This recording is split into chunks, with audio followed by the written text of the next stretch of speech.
Israël a lancé son offensive dans la bande de Gaza. De son côté, le secrétaire d'État américain Marco Rubio affirme que le temps pour parvenir à un accord de cessez-le-feu est désormais compté. Un drone survolant des bâtiments gouvernementaux à Varsovie a été abattu lundi. Les enquêteurs privilégient la piste d'une simple erreur de navigation et non d'un acte d'espionnage. Chypre n'autorisera pas la participation de la Turquie au programme européen de défense commune, a déclaré le président de la République de Chypre, Nikos Christodoulides.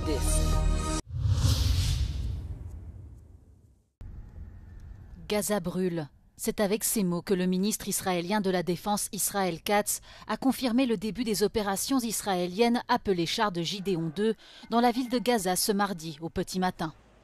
L'offensive a démarré avec des bombardements intenses et meurtriers dans le nord de l'enclave palestinienne.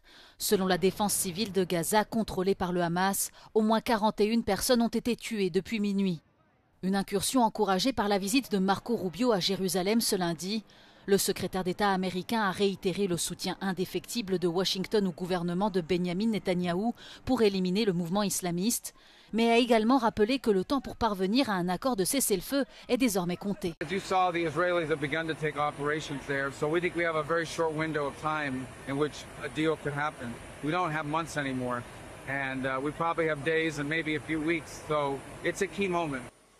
Marco Rubio doit également rencontrer des responsables du Qatar ce mardi, toujours indignés par l'attaque israélienne contre une zone résidentielle à Doha la semaine dernière qui visait, selon Benjamin Netanyahou, des responsables du Hamas. Cette attaque a été condamnée au niveau international, notamment par le Conseil de sécurité des Nations Unies. Des centaines de personnes ont assisté aux funérailles des 31 journalistes yéménites qui auraient été tués lors des frappes israéliennes de la semaine dernière sur Sanaa. Ces frappes ont visé les rebelles Houthis soutenus par l'Iran dans la capitale yéménite mercredi, tuant des dizaines de personnes. Le ministère de la Santé du pays affirme que les missiles israéliens ont frappé des zones résidentielles, une station-service et un site militaire. Ils ont été lancés en réponse à une attaque de drones tirée par les rebelles qui a franchi les défenses aériennes israéliennes. Le drone Houthi a frappé un aéroport dans le sud d'Israël, endommageant un bâtiment et blessant une personne.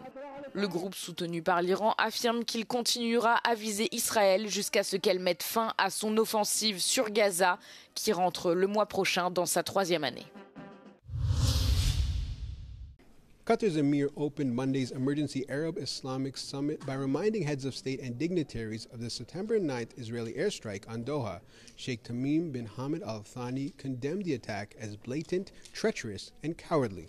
The high-level summit was convened in direct response to the strike that targeted Hamas leadership in the Qatari capital. Its large turnout was seen as a strong signal of Arab and Muslim solidarity with Qatar.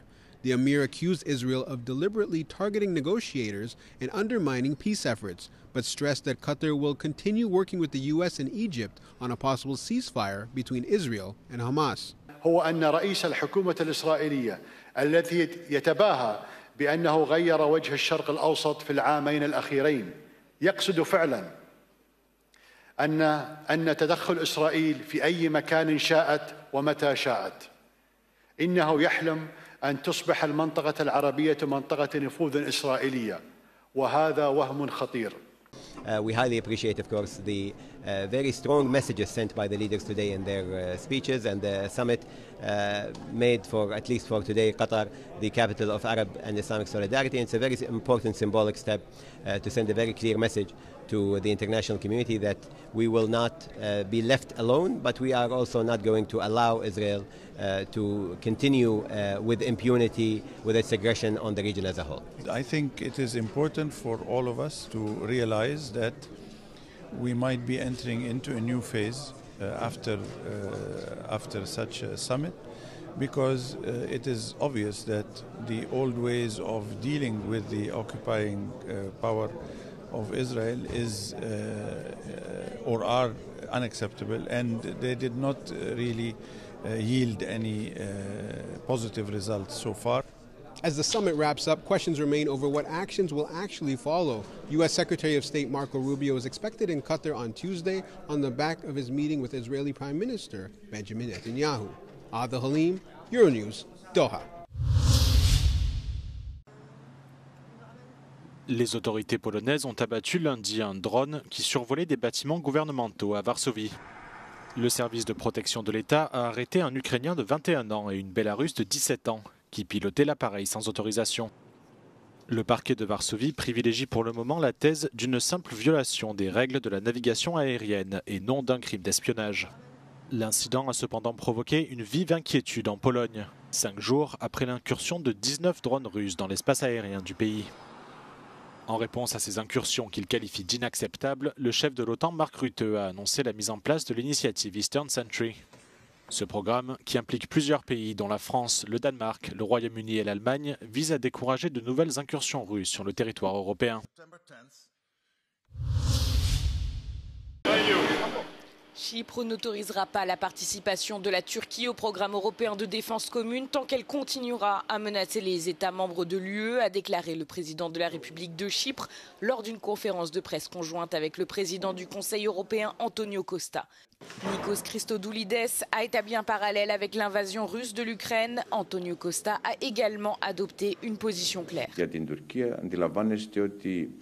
Η συμμετοχή της οποιασδήποτε τρίτης χώρας προϋποθέτει συμφωνία άμυνας με την Ευρωπαϊκή Ένωση, μια συμφωνία που προϋποθέτει τη σύμφωνη γνώμη και των 27 κρατών μελών, αλλά πολύ περισσότερο, αν θέλετε, δεν μπορούμε να χρηματοδοτούμε, να δίνουμε πόρους της Ευρωπαϊκής Ένωσης σε κράτη, σε τρίτα κράτη, τα οποία απειλούν κράτη-μέλη της Ευρωπαϊκής Ένωσης.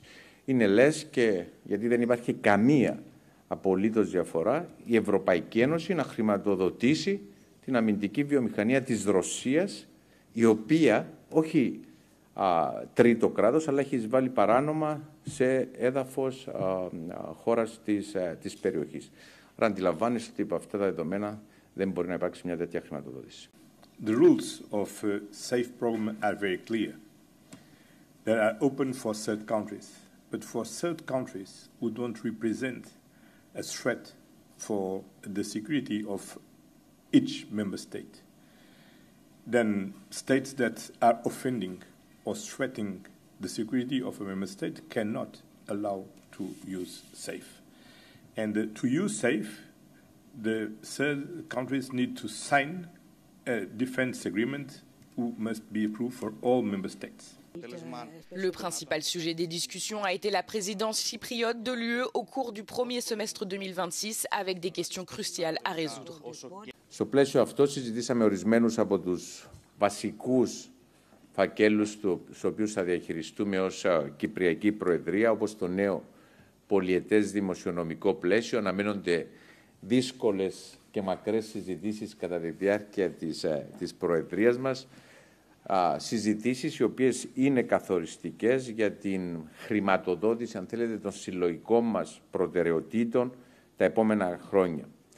Antonio Costa a également fait une référence à l'annonce d'Ursula von der Leyen sur la création d'une caserne de pompiers européenne à Chypre. I think it's a very good news that what the President von der Leyen announced last week to install here in Cyprus a new firefighter hub to protect all of us from the risk of wildfires. That is a common risk in all the Mediterranean area, is a great risk in all the southern countries, and unfortunately the climate change has a strong impact on this. And this is also remember that the climate change is not something, a fantasy, but unfortunately is a reality. We are already impacting in our lives. Nous comptons sur vous pour mettre en place nos priorités, a déclaré Antonio Costa en faisant référence à la prochaine présidence chypriote du Conseil de l'UE, soulignant combien il est important de rapprocher l'Europe de la région méditerranéenne.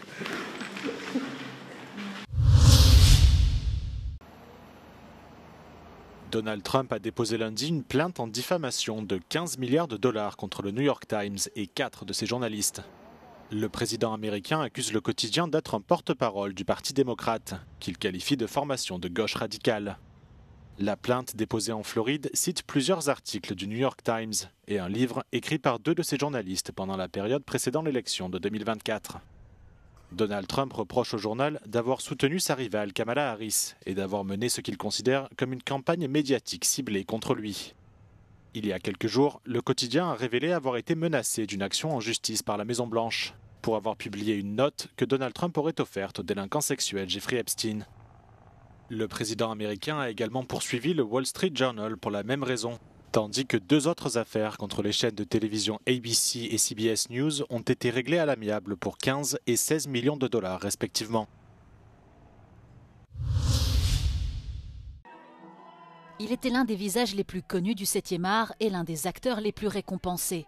Robert Redford, 89 ans, est mort ce mardi au petit matin à son domicile dans l'Utah, selon le New York Times. Né en 1936 à Santa Monica, en Californie, le comédien a commencé sa carrière dans les années 1960, d'abord dans des séries télévisées américaines et à Broadway. En 1965, il a décroché sa première récompense, un Golden Globe, pour son premier grand film hollywoodien, Daisy Clover. Les grands studios lui ont ensuite offert quelques 70 rôles dans des films aujourd'hui iconiques, comme Les 3 jours du Condor, Gatsby le Magnifique, Les Hommes du Président ou Out of Africa. Son passage derrière la caméra a lui aussi été couronné de succès. Entre 1980 et 2013, il a réalisé 9 longs métrages. Le tout premier, Des gens comme les autres, lui a valu l'Oscar du meilleur réalisateur.